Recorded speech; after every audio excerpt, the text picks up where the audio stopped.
This is a TalkStation original podcast. I was just reading the numbers here. Close to 4 million have already gone to the polls in North Carolina out of approximately 7 million. We are getting close to 50% in just early voting. This is impressive. Well, I think it's a great job by the Republican Party. And by the way, it's good to be with you. Thank you. Yeah. I mean, they've banked their votes early, and what we're not seeing is a lot of early voting. There's some by the Democrats. I think they're depressed. One of the reasons why I would say that, and I think Kamala Harris's campaign has given up on North Carolina. As we discussed off air, right. They're starting to pool their advertising dollars from North Carolina and reallocate it to other states, which tells me I think that they don't think they can win. Well, I don't know that. I think, number one, you're correct. The indications are this is not going well for the Democrat ticket. But the other aspect of this, and I think about it, and having watched some of the videos that are being released for the Trump campaign in opposition to the Democrat nominee, is the issue of transsexual support. And it's a very, very stunning commercial that has been airing here recently. And I think that has a weight or an anchor, if you will, on the state races, particularly governor, lieutenant governor, and the attorney general's races. Down ballot. Yeah. And I think that I think it does. But I think overwhelmingly what you're seeing is Trump is carrying the ball right now. He's a marketing genius. He is. And by the way, the Democrats are just stepping all over themselves with Biden calling Trump supporters garbage. And now you have Mark Cuban saying that Trump doesn't like intelligent women around him. I mean, they're really stepping on it. And first we saw Trump at McDonald's serving fries from the window. Now he pulls up in a garbage truck. Right. I mean, it's marketing genius. Meanwhile, you have Joe Biden sucking on babies' feet. Kamala Harris getting stepped on when she goes to the ellipse by her own commander-in-chief, her own boss, Joe Biden, calling Americans who support Donald Trump, garbage. So I don't think it's going well for them. And by the way, when you're calling names, you're losing. And if you look at Trump's campaign right now, he looks like he's having fun. Kamala Harris doesn't look like she's having fun to me. No, that's a telltale sign. When we used to run, my wife and I used to run Jones's campaign, when you look at people and they start lashing out, mm-hmm. you know they're losing. Well, the other aspect of this, and of course, we just heard a few moments ago, the Dow's down almost 500 points. The fact that the economy still has not reached the economic, if you will, windfall, has not reached the middle class. As a matter of fact, recent stories have been coming out, and I referenced a story in USA Today, which makes mention of the fact that the middle class and lower income communities and lower income individuals have not done well at all over the past 4 years. And as a matter of fact, retailers are a little depressed about the potential for Christmas. None of this right now bodes well for this campaign. Well, real wages are not keeping up with inflation, with the blue collar, the middle class, and they're really feeling it. And by the way, so are seniors. Right. But what strikes me about her advertising is it's just completely false, Harris's campaign. Trump is going to cut Social Security, when in fact he says he's going to keep Social Security solvent, and he's going to not tax Social Security. I mean, it's just blatantly false what they're doing right now. I think it's very competitive, but in most of the swing states, Trump's up a point or two.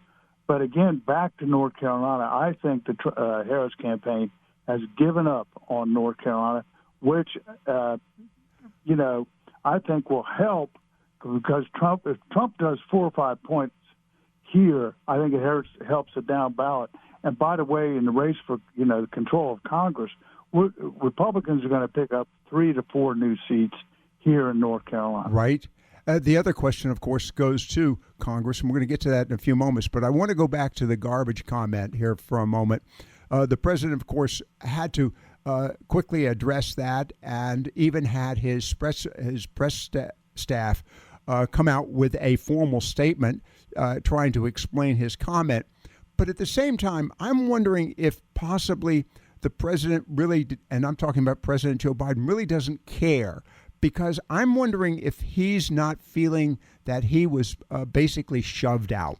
What's I agree with that. I mean, look, he's called Trump a fascist. Right. He's called him a Nazi. But to say on the night when she's doing her closing argument on the mall and to step on her like that almost looks intentional, don't you think? I'm wondering, and of course, there's some question as to whether or not the president is always, shall we say, on point, and that, of course, is another issue altogether. Where has the president been all this period of time? Why has he not been out being more aggressive in supporting his vice president for the candidacy? It's almost as if I'm wondering if the Harris-Walz campaign does not want the president around. Well, that's what they're saying in Washington. They don't want him. You read Politico, you read Axios. They don't want him on the campaign trail because they're trying to separate themselves for the last 4 years of foreign policy faux pas, of economic problems, of domestic policy problems, and they don't want to be associated with Joe Biden. But when you're vice president and you were in the room and and you were the last person in the room when Biden made that decision on Afghanistan, it's hard to separate yourself. Agreed. Okay, the next question goes to the whole issue of the campaigns now being with just a few days left. I mean, you've got tomorrow and Saturday here in North Carolina for early voting. I can't address how other states are handling it. And then Election Day on Tuesday. The question then goes to, what do we look for as far as both candidates? I'm talking Harris-Walz as well as Trump-Vance. Trump and Vance have been, traveling hard. As a matter of fact, J.D. Vance was in High Point this week. What do we do? Do they slow down at all? One of the things I think that Trump and Vance have done is they've skipped the legacy media. They've talked to the local media. And by the way, they've used the new media like the podcast with Joe Rogan and others. They're reaching a different group. I think the big losers in this election are the legacy media, the CBSs, the NBCs, the PBSs, the ABCs. I think, and CNNs and MSNBC. I think they're the big losers in this election. But I will say, I think that what Trump is doing, and people wonder why he goes to Mexico and he goes to New York, and I don't think it's feasible that he's going to win New York, but he goes to New York because he wants to help these congressional candidates. He wants to help them to lessen the loss that they might get statewide, so that some of these swing districts and these congressional districts, Republicans win, because we're going to pick up 3 to 4 seats here, Republicans, but the real races are the swing districts in New York and California for control of Congress. And let's be real. Let's say Trump does win the presidency, wins the electoral college, and maybe the popular vote. If the Democrats get the control of the U.S. House, I think they'll impeach him again. You don't know what shenanigans they will pull. How very true. And by the way, I just want to make mention of this interesting story I read last night about the FBI and the CIA and how they basically had already determined in advance of the 2020 election that Hunter Biden's laptop was for real, but they did not want to basically have it explode in advance of the election, which quite frankly, is a form of election interference, if you get right down to it. They basically were putting their fingers on the scales. But that story is not getting a lot of publicity. I read it last night. Feel very confident about the source on that, by the way. Yeah, Comey pulled a lot of shenanigans. He pulled a lot of things that are unethical and maybe illegal. I mean, there's also a story that he tried to get women into the honeypot women into the Trump campaign to try to find out what's going on and try to get to some of Trump's male advisors to try to put them in a position where they could be prosecuted. So these stories are not being picked up. These are not far-right conspiracies. These are legitimate journalists talking about this, but the legacy media refuses to cover it. No, and of course the other aspect of this is I've got to mention really quickly the Washington Post, the fact that the Post has decided it will not be endorsing any candidate this year, and so it's creating quite a stir as well. The other aspect of this, Mark, and this is something that again hasn't been asked. You have, for example, former Chief of Staff John Kelly, among others, who are claiming that Donald Trump is a fascist and raising all sorts of alarms and concerns about his experience with President Trump. Mark Milley, James Mattis, for example. My question, H.R. McMaster's, my question to you is, why now? Why did they not talk about these concerns? They've talked about this before, and they've written about it in their books, but it's basically, in my view, sour grapes. Okay. And a lot of people that were around at that time never saw any of this in the White House. Kellyanne Conway, who was there. Right. A lot of others didn't see this. And I think it's just total BS, but they're so anti-Trump. You have to, and you know this, and your listeners know this. Washington, D.C. is so anti-Trump, they'll do almost anything to keep him from going back into the Oval Office. There's no question about that, because he's upset the tables in the town square, and they don't like it because he does not do business the way that town is basically a corporate town. And they're used to doing business a certain way. They don't like the way that Donald Trump does business, and that's a real problem for them because he's not Romney. He's not George W. Bush. And the big losers in this election, in my mind, are the Clintons, the way they did business, the Obamas, and the Bushes. That party, the Bush party, is gone in the Republican Party. It's gone. This is Donald Trump's party. And I will say this, I think Donald Trump is the biggest cultural figure of my lifetime at this point. Mark, let's talk about this in relationship to the down ballot races, the Senate and the House. Right now, there's some discussion that the Senate might, in fact, be in play. Is that the case? Well, you're talking about the here or nationally? Nationally. Well, I think that the Republicans take the Senate with a minimum of 53 seats. They're going to win West Virginia. They're up 30 points there. They're going to win against Tester in Montana. It's dead even in Wisconsin with Hovde and the Democratic senator up there. And if it's 47-47, I think what she is in Wisconsin right now, I always think that what happens is that the undecideds break for the challenger. And I think in Pennsylvania, Casey and McCormick is almost dead even. I think Republicans could win that. So I think Republicans are in fairly good shape to at least get 53 and maybe 54 seats. So right now they just have more in play. The Democrats have more to defend. Mm-hmm. The real game is a jump ball right now is in Congress. Right. And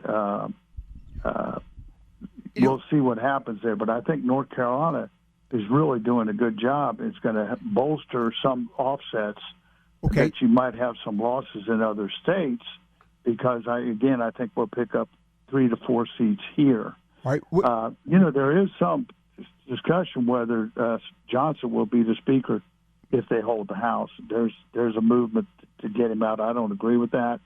But with Marjorie Taylor Greene and Congressman Tom Massey don't want him to be the speaker. But I would say I think that's a mistake if they do that. All right. The other question, of course, goes to the Senate. And I know that the Senate is an important player in this because of their role, particularly with international relations and also the Supreme Court. Is the Senate looking positive for the Republicans at this point? Yeah, I think it is. It's just discussed. I think Republicans are going to take. Okay. I think they'll have 53, 54 seats in the U.S. Senate, Republicans. And by the way, I think you're exactly right on that, because the Supreme Court could be in play. Right. If the Democrats took the House and the Senate and the presidency, look for them to try to pack the court. Yeah. Without question, and change the whole game in this country. And look for them to push things like the Green New Deal, to push impeachment if Trump were to win. I mean, my God, if they would take the House and the Senate, this country's in real trouble, because they don't know how to balance a budget. I mean, the national debt is a real problem for America right now, and they've got to give the president, the Congress and the Senate, the ability to impound money like every president up to Richard Nixon had. Because right now, there's $1 trillion from the Green New Deal and all this COVID money that they just want to spend before they get out the door. I mean, who knows what they're spending that money on? All right. Now, looking at those races, let's look now to North Carolina and the impact on, and I mentioned this earlier, the fact that I think the Harris campaign, particularly on the issues of transsexuals, that just does not fly in North Carolina. Oh, and I do want to bring up Georgia here in a moment, but I'm curious, what impact will a strong Trump showing have on both the gubernatorial race, the attorney general's race, and other down ballot races, labor? Well, I think Robinson's gone. Okay. Stein's up 14 points. He may only win by 8, but I think Robinson's problems in the press and some of the things that have been brought up just won't sell. I think the real race is between Dan Bishop, who's a congressman, and Jeff Jackson, who's a congressman for attorney general. This is the best chance Republicans have had for an attorney general's race to win the attorney general seat in quite some time. I think that's what's in play. I'm not sure what's going to happen on lieutenant governor's race, but I would assume that Hunt, former Governor Hunt's daughter, will do pretty well against Hal Weatherman, who I like a lot. But I think the real race that's in play right now is the attorney general. Bishop versus Jackson for attorney general. But I think Trump would have to win win here by 6 points or so, which is possible to pull him in. Well, but I don't see him pulling in Mark Robinson, who has virtually no TV on right now at all that I've seen, and who Trump has distanced himself from. All right, real quickly, what about North Carolina House and North Carolina Senate? North Carolina House has a one-vote majority, super majority. The Senate, of course, already has that. What can we expect in your anticipation now with I think the super majorities are in danger right now for the Republicans. Okay. And I think that's because of the House candidates and Senate candidates endorsed Robinson, went on camera and did that, and it's been used against them effectively. So I think that the Republicans could lose both super majorities in the House, which would give Josh Stein veto power. But I would suspect before Josh Stein is sworn in that the House and Senate current majorities in November, before he is sworn in, will try to limit his power as governor. Okay. I want to move over to Georgia here for a moment. The impact of North Carolina on the Georgia races, if it's obvious now that North Carolina is trending very Republican, very red. What impact does that have on Georgia and our Georgia's doing very well. I think the best thing that's happened to Donald Trump is made peace with Governor Kemp. Because, of course, as you know, after 2020, they weren't exactly best buds. Right. But Kemp has put his whole organization behind Trump, which I think is going to bode well. And I suspect that Trump's going to win Georgia. So, I mean, he wins Georgia. He wins North Carolina. He wins Arizona.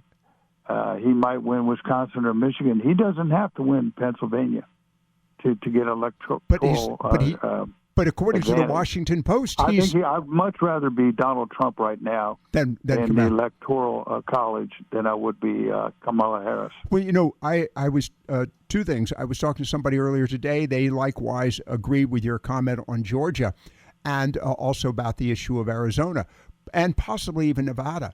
But they commented, and that's a great point. I neglected to talk about Arizona, Nevada, but according to the Washington Post, I was reading this morning, Harris and Trump are neck and neck, dead even in Pennsylvania.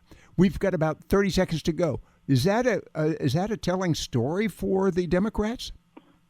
Well, I would say this.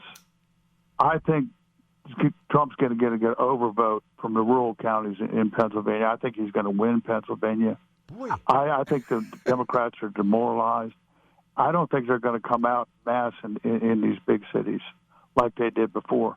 I would be worried about Pennsylvania and some of the things they do with their machines, particularly in Philadelphia. Okay. So you might not get a result out of Michigan or Pennsylvania election night, and it could be some time before you get a result.